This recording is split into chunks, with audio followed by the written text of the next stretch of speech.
Opinion Trespassing tradition. How ISKCONs parallel Jagannath Yatra risks diluting India's sacred heritage. Gajapati Maharaja Debyasingadeb, the hereditary head and ceremonial servitor of Hindu deity Jagannath in Odisha's Puri, issued a formally worded letter expressing deep concern to ISKCON's global leadership on June 15. The message was unequivocal. Temples affiliated with the organization are increasingly conducting Snana Yatra and Rath Yatra festivals of Jagannath on dates directly contravening those laid down in sacred scripture, and have been traditionally honored in Puri for centuries. This was not a minor calendrical disagreement, but a misappropriation and breach of the cultural and heritage integrity of Jagannath.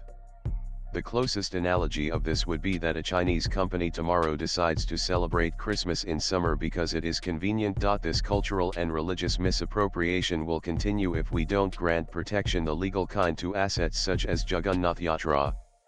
This requires a policy shift to recognize it and give it geographical identification protection as a cultural asset. The letter may appear to be an internal dispute between two branches of Vaishnavism.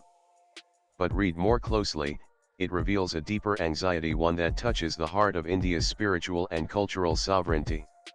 At stake is not simply the question of which date a ritual is performed, but who gets to define and control the cultural and liturgical grammar of one of India's oldest living traditions. When a global institution like ISKCON, with temples in over 150 countries, celebrates these key festivals independently of the Puri calendar, sometimes weeks earlier or in different months, it doesn't just introduce confusion.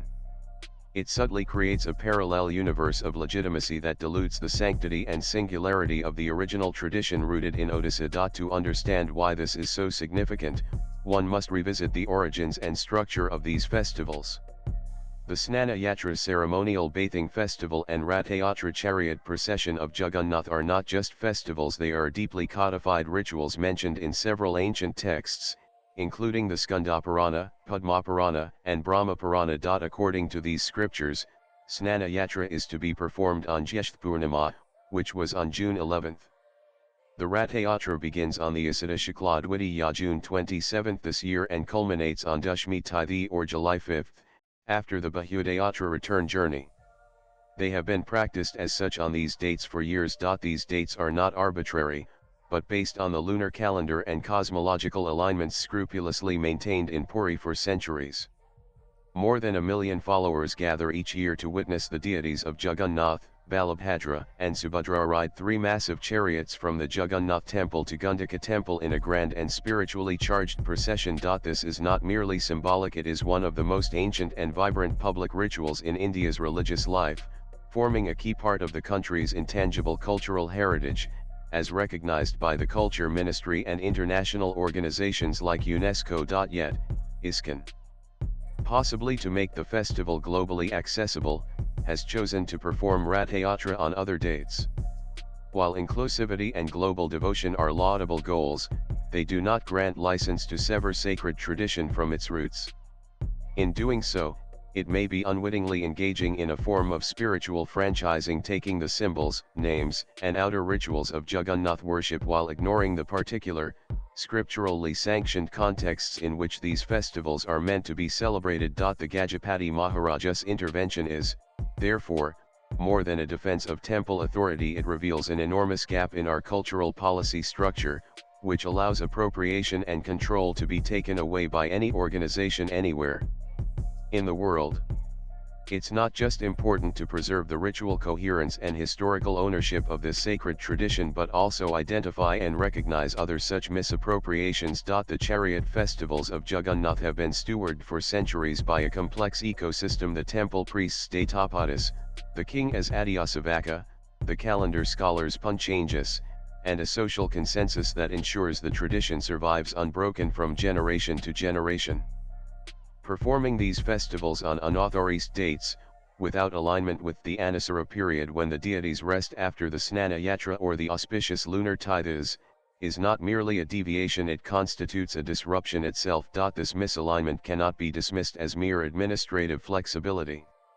It echoes a pattern seen in colonial interventions where indigenous rituals were reinterpreted or reorganized for the benefit of external audiences, often leading to cultural misappropriation. When ISKCON holds a Rath Yatra weeks ahead of the Puri Yatra, it not only fractures devotional attention but also risks establishing a separate, unsanctioned lineage of Jagannath worship. Over time, this could dilute the spiritual primacy of the Puri tradition and confuse the global understanding of what the Rath Yatra represents. This is not a mere question of orthodoxy versus reform. It is about the difference between rootedness and reproduction.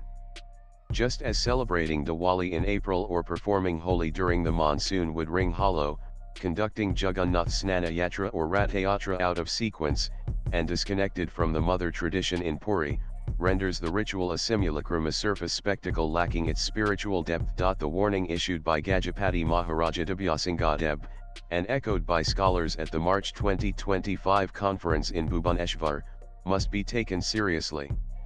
As reported by the Times of India, they concluded that the performance of these sacred yatras outside the 9-day window between June 27 and July 5 and without observing the necessary antecedents such as the Anusara period is a violation of ancient, well-established tradition. The risk here is not that ISKCON will take over Jagannath worship.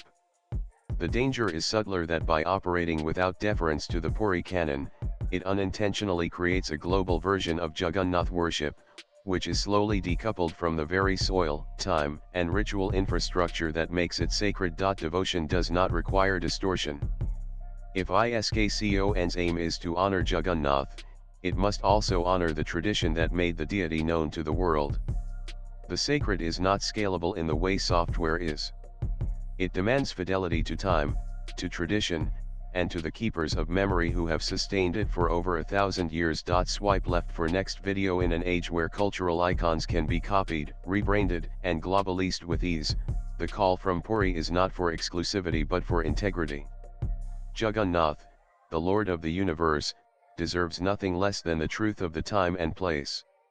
Anything else is not homage, it is erasure. Yatish Rajavat is a public policy researcher and works at the Gurgaon-based think tank Center for Innovation in Public Policy CIPP. Views expressed in the above piece are personal and solely those of the author. They do not necessarily reflect News 18's views. Latest blogs.